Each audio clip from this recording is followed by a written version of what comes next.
व्यापक हूँ, शाश्वत सत्य वास्तविकता भी मैं हूँ, निष्पक्ष समझ भी मैं ही प्रत्यक्ष हूँ। न पवन न पिंडांड ब्रह्मांड में हूँ, सिर्फ एक पल की निष्पक्ष समझ में उजागर हूँ, न भक्ति ध्यान में हूँ। मैं शिरोमणि राम बोल से नहीं तुलनातीत हूँ। अतीत की सर्वश्रेष्ठ समृद्ध समर्थ निपुण सक्षम चर्चित विभूतियों दार्शनिकों वैज्ञानिकों शिव विष्णु ब्रह्मा कबीर अष्टावक्र देव कर्ण गंधर्व ऋषि मुनि ने अस्थायी जगत बुद्धि उनको बहुत बड़ा हुआ बनाकर पेश किया है आज तक, जबकि सरल विश्लेषण है इस अस्थायी जगत बुद्धि भी शरीर का मुख्य अंग नहीं है किसी भी प्रकार से। यह प्रत्यक्ष अलौकिक रहस्य दिव्य नहीं है, ये प्रत्यक्ष खगोल रसायन विद्युत कोशिकाओं का एक समूह है जो शरीर के अनेक अंगों को जीवन व्यापन के लिए ही प्रोग्राम किया गया है, जो प्रकृति के आधार पर आधारित निर्मित है, जो प्रत्येक जीव में एक प्रकार से ही कार्यरत है। कुछ ऐसा इसमें नहीं है जिसे समझा ही नहीं जाता। खुद की अस्थायी जटिल बुद्धि को निष्क्रिय कर, खुद से निष्पक्ष होकर,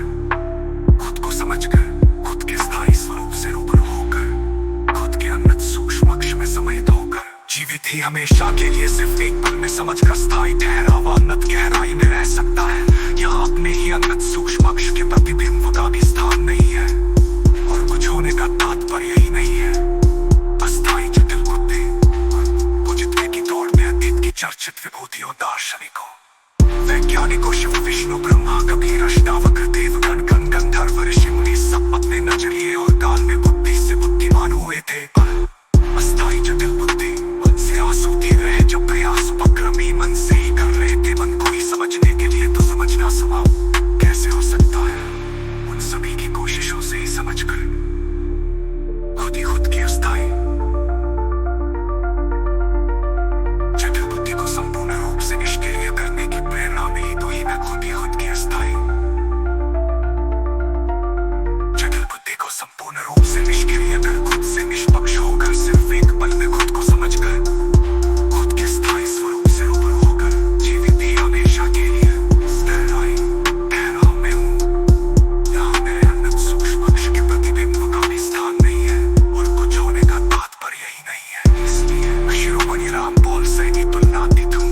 आत्मा परमात्मा तत्त अलौकिक रहस्य दिव्य सिर्फ मान्यता परंपरा धारणा नित्य करता है। प्रत्येक व्यक्ति आंतरिक भौतिक रूप से एक समान है, मगर अलग है वो प्रतिभा कला ज्ञान विज्ञान है जो किसी को भी पढ़ाया सिखाया जा सकता है। खुद को समझने के लिए सिर्फ एक पल की निष्पक्ष समझ ही काफी है, जबकि कोई दूसरा समझ या समझा पाए शायद यह युक्ति कम है। खुद को समझे बगैर दूसरी अनेक प्रजातियों से अति भर भी अलग नहीं है। इंसान प्रजाति के लिए इंसान शरीर की संपूर्णता सर्वश्रेष्ठता का कारण सिर्फ यही था। शेष सब तो जीवन व्यापन के उपक्रम है। प्रत्येक प्रजातियों की भांति आहार मैथुन नींद भय या फिर इंसान होने के अंगमंड आकार में है। दूसरे सरल सहज निर्मल लोगों को आकर्षित प्रभावित मूर्ख बनाकर अपने हित साधने के लिए छल कपट ढोंग पखंड षड्यंत्रों का चक्रव्यूह रचा है। गर्भों का साम्राज्य खड़ा कर प्रसिद्धि प्रतिष्ठा शौहरत